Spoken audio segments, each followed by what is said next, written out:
Thank you to Aura for sponsoring a portion of today's video. Hey guys, welcome back. I'm Anna, a clinical psychology doctoral intern, and today we are talking about something called Dolce far niente, which is from this book, The Sweetness of Doing Nothing, talking about the Italian concept of just enjoying life, having fun, relaxing, savoring the little things. Something that I personally struggle with quite a bit, which is why I bought this book. And so today I'm going to give you the biggest giveaways from this book, how to just enjoy doing nothing this spring and summer.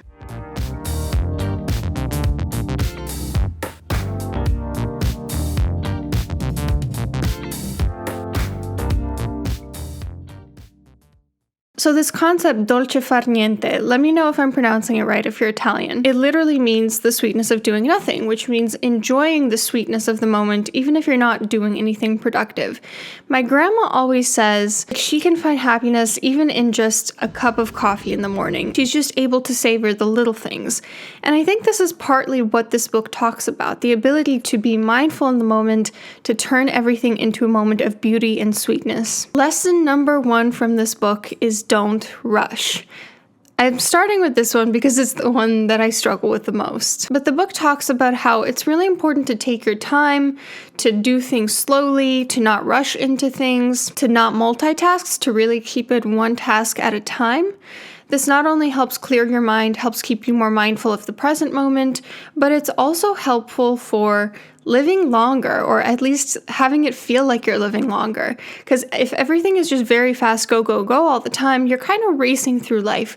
You're not able to just wind down and enjoy how long and beautiful life can really be. So don't keep yourself constantly busy, save some time to just do nothing. Lesson number 2 from this book is bella figura. Now, if you don't know bella figura, this is another expression in Italian that basically means like nice looking figure, but the author talks about how it can actually be used to describe somebody who puts in effort into their appearance, who tries to make themselves presentable and put on a good impression every single day. You know, it's not about like being pretty per se, it's about the intention with which you prepare yourself to be shown to the world. Now, my grandpa, until his very last day, sorry if you can hear a bell ringing. My cat is playing with a toy. It's a great moment to play with her bell toy. As I was saying, my grandpa, up until his very last day, even when he was pretty housebound, where he had a radius of very few meters that he was actually pacing throughout the day, he would get dressed, he would shave, he would wear a button-down shirt and trousers and dress pants, always looked presentable even if he was going nowhere. He was a very graceful, classy man. And I think he instilled some of that attitude in me too, that like, even if you're not going anywhere, it's not about, who's going to see you or how you're going to be perceived by the other person. It's about you. If you respect yourself, put in the effort to be graceful every day. I think Americans sometimes struggle with this concept. I've heard Americans sort of mocking the idea that you have to look presentable every day. It was kind of a culture clash for me as a Romanian person, where I felt like, why aren't people wanting to make the world a more beautiful place? And it doesn't just apply to beautifying yourself. It applies to things like beautifying your surroundings, your home, having beautiful plants around you, making beautiful projects, whether it's having a really special kind of PowerPoint slide that has a nice theme to it. There are so many different ways to beautify the world that we live in, using all 5 senses, not just the visual sense. It could be lighting a candle, putting some incense, an oil diffuser, playing some nice music while you're cooking, having the aroma of the foods that you're cooking. There are so many ways to make life more beautiful. Why should we close ourselves off to that? I know for me, beauty is one of the major reasons why I live. I want to be in a beautiful setting, enjoying beautiful food, music, sounds. So I really resonated with this concept of making life more beautiful and romanticizing it. Lesson number 3 is create cyclical rituals. This is something that I already have down. I really don't struggle with this, but I love it so much, so I want to impart it onto you as well. Have these rituals that happen every few cycles, whether it's the lunar cycle, whether it is the solar cycle, like yearly things that you do. Like, I know a lot of my family and family friends just celebrated Orthodox Easter. It is this ritual of death and life and rebirth, spring coming to life. it has very deep origins, and it's really a time where everyone comes together, they congregate, they celebrate these traditions that go thousands of years back, and every year it's the same thing. It's this cyclical ritual that you already know exactly how to fall into place into. Another annual ritual is just simply eating seasonal produce, eating the foods that are accessible in your local area during that time of year. And I've heard that this can actually be really meaningful nutritionally as well, because what your body needs in one season versus the next could very much be reflected in what is available to you. If you think about it, we evolved to be able to live in certain environments. And if you're still living in that environment, it stands to reason that what is available to you locally is probably what's good for you. And then there are also weekly rituals too, like the book talks about having a weekly pizza night. I definitely love having one of those where my fiance takes care of the pizza night. He makes it homemade, not from scratch. We get the dough from Trader Joe's. It's pretty good. And that's the night where I sort of relax. We have the pizza, we watch a movie. It's great fun. Another weekly ritual you can do is making housework a ritual itself, and an enjoyable one at that. This might sound strange, but I actually really enjoy housework days these days. Thursday is my housework day. It's a Thursday today, and I have my time carved out where I do my part of the cleaning, my fiance does his part of the cleaning, and then at the end of the day, if I feel like it, I'll have a glass of wine, take a bath, look around at my beautiful, clean surroundings, and feel so good and so at home and so cozy. Now, one thing that the book suggested to add onto this ritual that I had never thought of before was having a specific house dress for this ritual or for any ritual. So like denoting a specific ritual or tradition with a specific item of clothing. And it just so happened that as she was talking about how a lot of older Italian women wear this striped blue and white house dress while they're cleaning, I had just bought a bunch of house dresses as well. This is one of them. I can show you what it looks like from afar.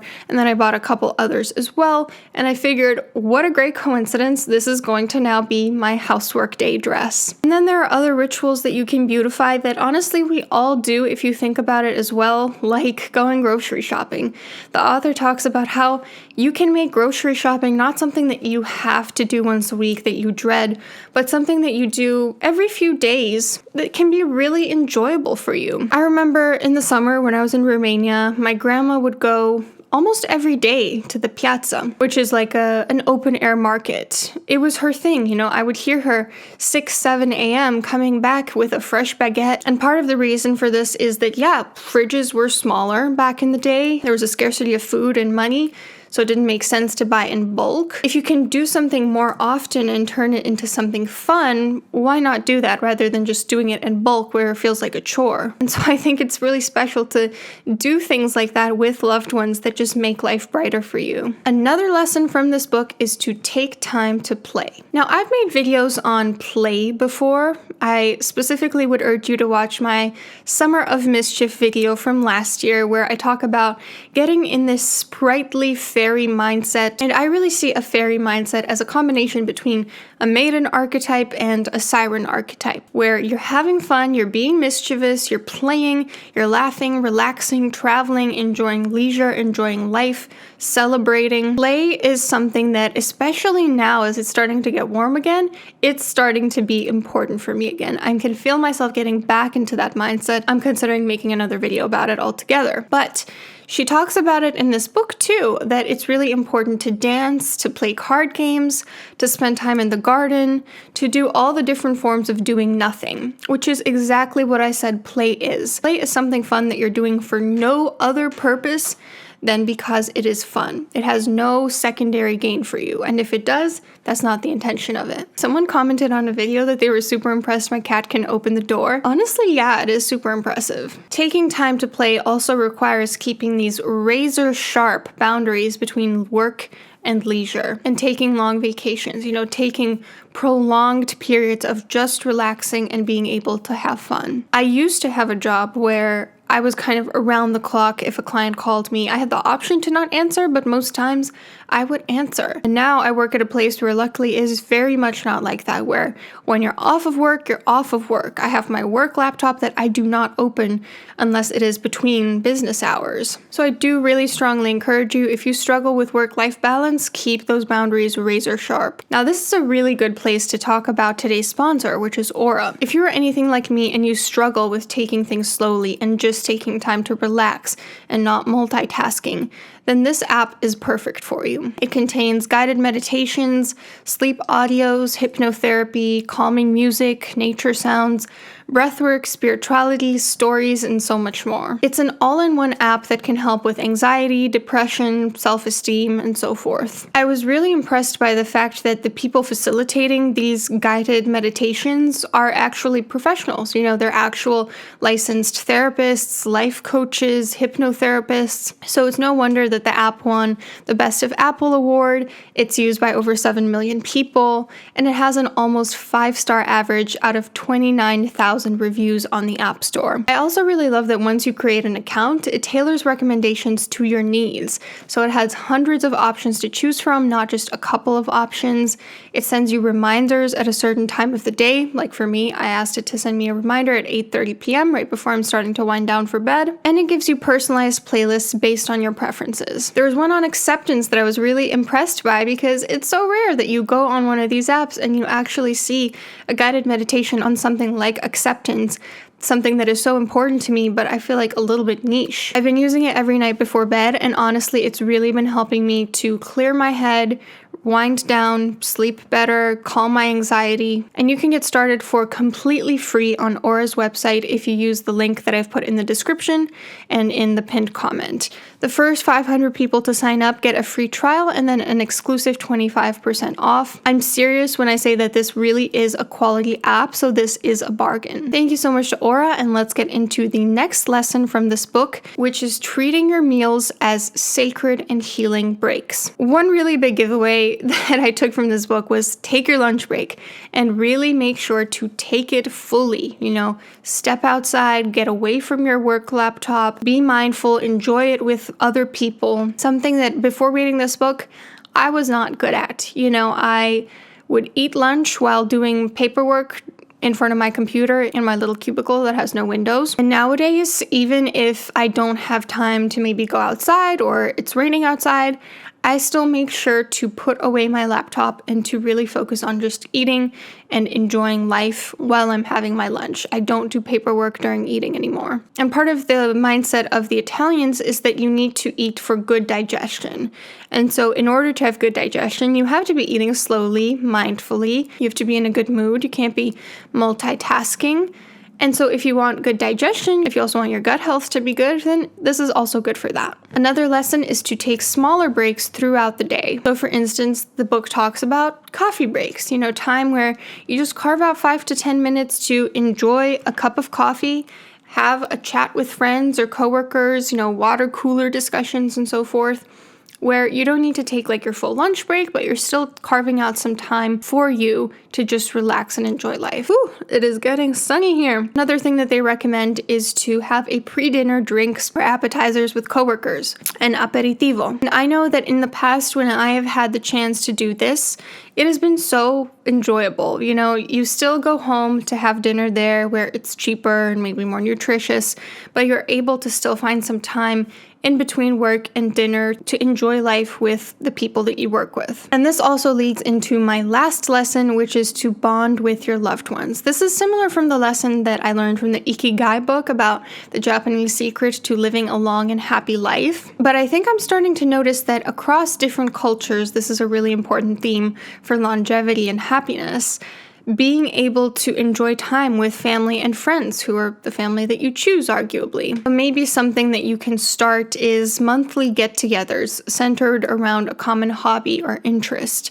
I know for me, as I prepare to get out of internship, I'm thinking about I need a consult team, people, my peers, other therapists who can consult with me, because that is a really important piece of providing quality care to clients, is being able to consult, keeping up with what people are learning about, and staying ethical. But I'm also thinking about maybe like a book club. I think that would be really interesting to find a group of friends, even across the world, and just find some time throughout the month to discuss a book that we all read. And of course, meals with loved ones are also a great time to bond with the people in your life. So those were the lessons from Dolce far niente. I will put the link in the description box for this book if you want to check it out. I hope that you're able to relax this week and the next and all summer a little bit in the Italian style. I know I will be once again stepping into my summer of mischief. It worked out great last year. Hope to do it again this year. And I hope you have a nice rest of your day.